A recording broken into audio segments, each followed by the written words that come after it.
Halo guys, kami dari anak-anak DKV UPI kelas C. Hari ini tuh kita tuh bakal nge-vlog tentang Pancasila sebagai modal sosial di era tantangan revolusi industri 4.0. Nah, sebelum lanjut ke videonya, mending kita perkenalan dulu. Aku Syifa. Aku Salwa. Aku Ilham. Nah, tanpa basa-basi lagi, yuk langsung aja. Nah, jadi sekarang kita udah ada di UPI dan kita tuh bakal nanya ke beberapa mahasiswa yang ada di sini terkait topik yang tadi kita sebutin. Tujuannya itu untuk mengetahui seberapa jauh pengetahuan mahasiswa tentang topik tersebut. Nah, seperti yang kita tahu, Pancasila itu kan merupakan ideologi di negara kita. Dan kita sendiri itu sudah ada di era revolusi industri 4.0. Jadi kita tuh mau ngetes ke seberapa jauh pengetahuan mereka tentang pengaruh revolusi industri terhadap Pancasila. Nah, daripada lama-lama, ini langsung tanya aja yuk. Oke, jadi seperti yang tadi kita udah bilang, kita bakal nyari orang buat kita tanya. Nah, kebetulan tuh di situ ada orang tuh. Yuk kita nanya yuk. Permisi. Dan kita tuh lagi mau ngetes semua pengetahuan kalian terkait Pancasila di era revolusi industri 4.0. Kita boleh nggak sih nanya-nanya kalian? Nah, sebelum mulai ke pertanyaan, kita bakal kenalan dulu nih sama kakak-kakak yang ada di sini. Mulai dari Kak. Kenalin, aku Zahra. Kenalkan, nama saya Ariel. Perkenalkan, aku Lana. Nah, jadi kan di sini kita bakal nanya-nanya tentang Pancasila nih. Dan kita sebagai mahasiswa tentu udah tahu dong tentang Pancasila itu. Nah, menurut kakak-kakak yang ada di sini, kira-kira apa sih makna dari sila ketiga Pancasila?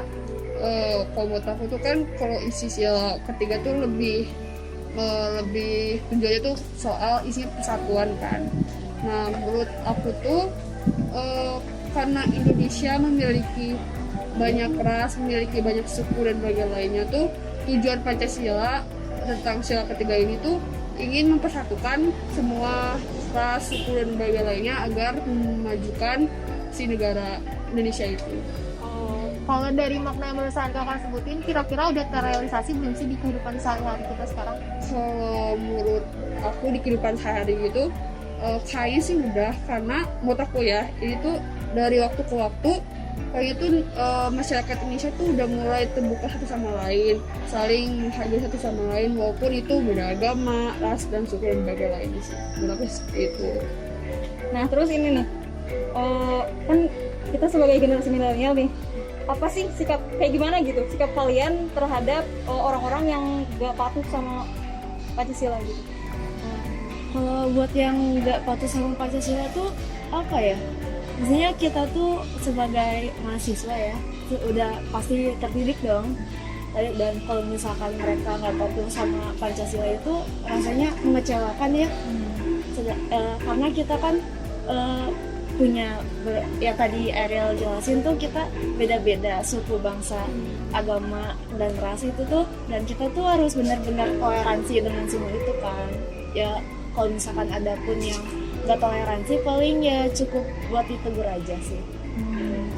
Ya, dan seperti yang kita tahu, kita tuh kan sekarang lagi ada di era revolusi industri 4.0, dimana kan ilmu pengetahuan dan teknologi itu berkembang pesat. Nah, kira-kira dari revolusi industri ini ada pengaruhnya nggak sih ke Pancasila? Menurut aku sih ada pengaruhnya dan besar banget. Salah satunya itu di bidang teknologi informasi. Kita bisa dengan mudah berkomunikasi dengan orang-orang luar, baik dari luar negeri maupun dari dalam negeri dengan mudahnya. Nah, itu salah satu pengaruh terbesar. Oke, mungkin cukup sekian pertanyaan dari kita berdua. Makasih banget atas waktunya. banget, Makasih udah ya. jawab. Sekarang kita lanjut aja ke target selanjutnya yuk.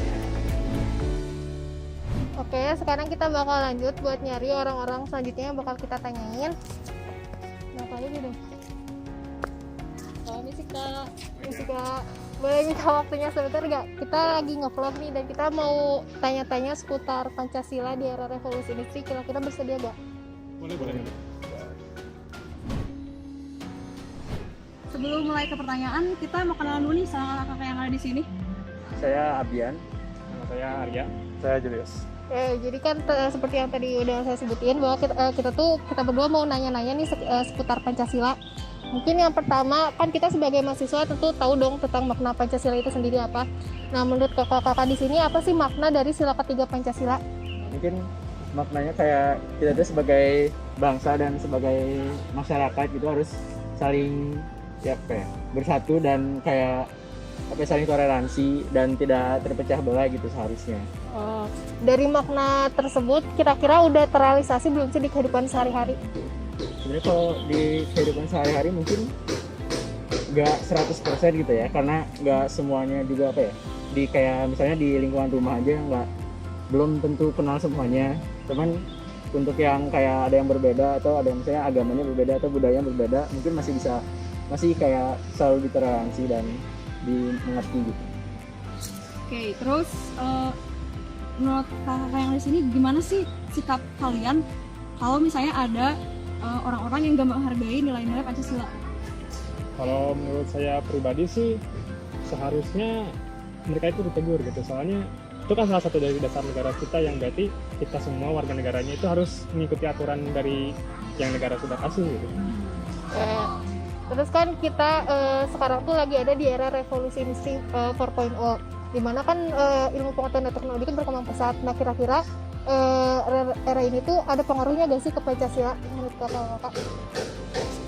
Menurut saya pribadi sih ada ya, karena kan tahu sendiri era industri saat ini sangat berpengaruh dengan teknologi dan dimana orang bisa mendapatkan berbagai informasi dan kerasnya arus globalisasi dan tentu masuknya pengaruh budaya luar bisa menjadi rentan membuat Pancasila ini semakin memudar.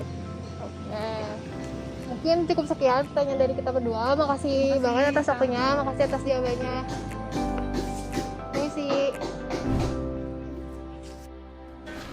Oke, jadi kesimpulannya nilai Pancasila itu sebetulnya sudah terrealisasi di tengah revolusi industri saat ini. Namun di balik itu ada dampak positif dan negatif tuh. Nah, dampak positifnya itu dengan adanya kemajuan di bidang teknologi informasi sehingga komunikasi antar warga negara juga semakin mudah sehingga persatuan Indonesia juga semakin erat. Sedangkan dampak negatifnya itu dengan kemudahan informasi yang ada saat ini memudahkan penyebaran berita hoax. Mungkin cukup sekian vlog dari kami. Semoga video kali ini bermanfaat. Wassalamualaikum warahmatullahi wabarakatuh. Sip.